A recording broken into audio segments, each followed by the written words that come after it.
Castor, est-ce que les insectes font des provisions? On dit que la cigale chante tout l'été sans penser que l'automne viendra. C'est vrai.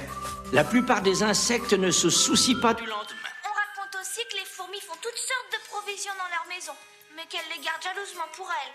Ah, je vois que vous connaissez la cigale et la fourmi. Oui. Mais je vais vous raconter une autre histoire de cigale et de fourmi. Il y en a une autre? Père Castor, mets tes lunettes et loutou. Père Castor, raconte-nous une histoire.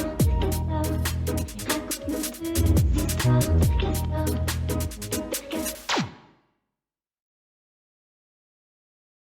Dis, tu peux me raconter une histoire?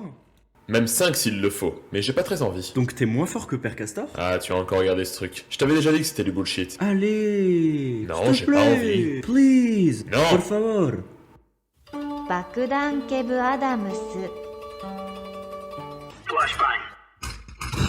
Tout le monde a fait, Parce que vous me regardez tous avec des têtes de... De quoi il parle? Bon, très bien. Non, par contre, on garde l'original.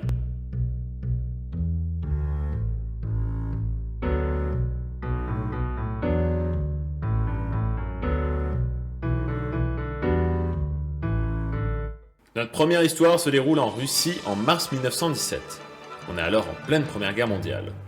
Tandis que les combats se poursuivent à l'ouest, la Russie subit d'énormes pertes. Le gouvernement tsariste, qui peinait déjà à se remettre de l'humiliante guerre russo-japonaise de 1905, s'en retrouve d'autant plus déstabilisé. C'est alors que survient une idée du côté de l'Allemagne. Non, 1917. Messieurs, il ne vous aura pas manqué qu'on est dans la merde. À l'ouest, on se bat et à l'est aussi, ce n'est plus tenable. Ce que je vous propose, c'est un coup de poker. Vous voyez, cet homme, c'est Lénine, un bolchevique. D'accord, mais où est-ce que ça nous avance?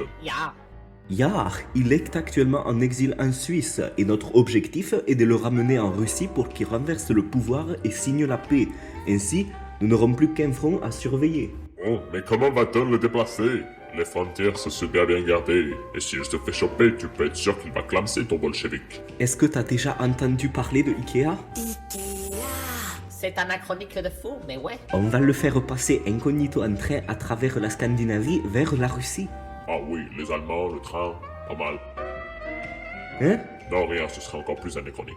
Le 13 mars 1917 donc, Lénine rentre des suites de cette réunion dans un train en direction de Saint-Pétersbourg.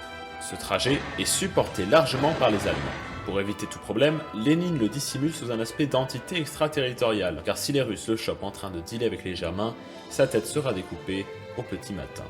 Le véhicule se décompose en 3 parties, la locomotive, logique, et 2 wagons, l'un russe et l'autre allemand. Afin de le démarquer les voyageurs allemands et russes, on trace une ligne délimitant les 2 wagons, interdisant à tout membre d'un des wagons ou de l'autre de traverser. Seul un passager, suisse, peut la passer pour communiquer entre les 2 cellules.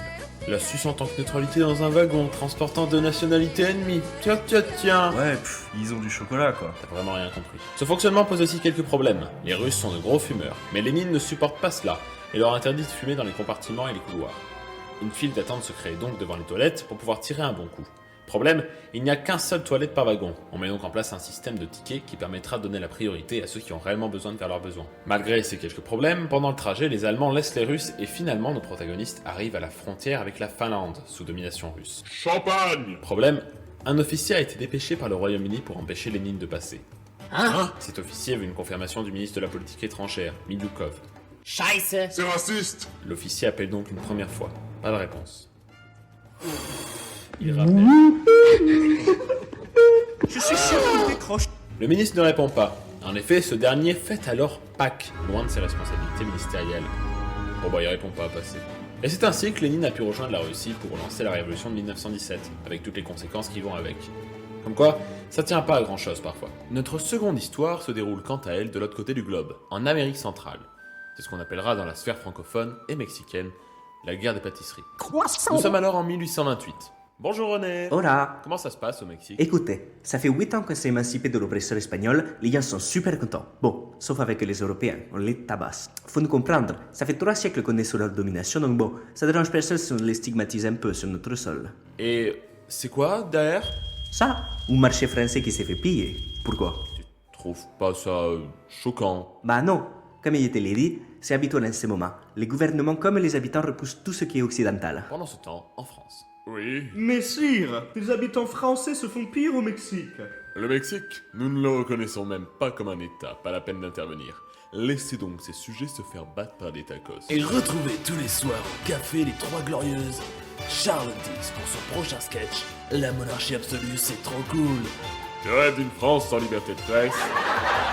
Le sketch de Charles ne fonctionnera pas et certains de ses choix faisant polémique, notamment la blague sur la presse, le firent cancel du monde politique. Louis-Philippe prit alors sa place en 1830 et ce dernier ne partageait pas les mêmes idées. Mesdames et messieurs, dites bonjour au libéralisme. Concrètement, Louis voulait échanger économiquement avec tout le monde, quasiment. Surtout avec la venue de l'industrialisation et du capitalisme moderne. Dans cette optique, le Mexique semblait un candidat parfait avec ses richesses, et le fait que cela agrandirait la politique de contrôle mise en place dans l'Amérique latine par la France. Louis-Philippe se mit alors à chercher comment se rapprocher de ce dernier. Il reconnaît en 1830 l'indépendance du Mexique et arrive à faire que la France devienne le troisième exportateur à ce dernier. Il essaye donc dans la même lancée de créer des traites commerciales afin d'abaisser les taxes mexicaines sur les produits français, là où les États-Unis et la Grande-Bretagne ne payent quasiment rien. Seul problème, le Mexique refuse, et ce, plusieurs fois. Humilié, il en va de l'honneur de Louis-Philippe, et ce dernier cherche alors une raison pour forcer le Mexique à signer son traité. Charles? Pense au fait que les Français se font bolos au Mexique. D'ailleurs, récemment, une boulangerie a été pillée. Merci, c'est parfait. Comme mon spectacle, d'ailleurs, n'hésitez pas à aller... Je déclare donc formellement cette année 1838 la guerre pour toutes les incivilités que reçoivent nos concitoyens, à moins qu'on me paye pour couvrir les indemnités de ces maux, donc à peu près... combien? C'est pas possible. Beaucoup de thunes. Le Mexique refusant de payer, la guerre se lança, prenant le nom de guerre des pâtisseries du côté mexicain, afin de décrédibiliser l'offensive française. Celle-ci se conclut par la victoire française, le Mexique donnant dans les clauses de la paix beaucoup de thunes, tout en promettant de faire la pub du spectacle de Charles X, bien que mort. Cela aura pour conséquence de casser largement le commerce en Amérique, le Mexique étant un grand centre commercial et subissant le coup des embargos français. Bref, voilà, je t'ai raconté 2 histoires, Ron, et t'es content?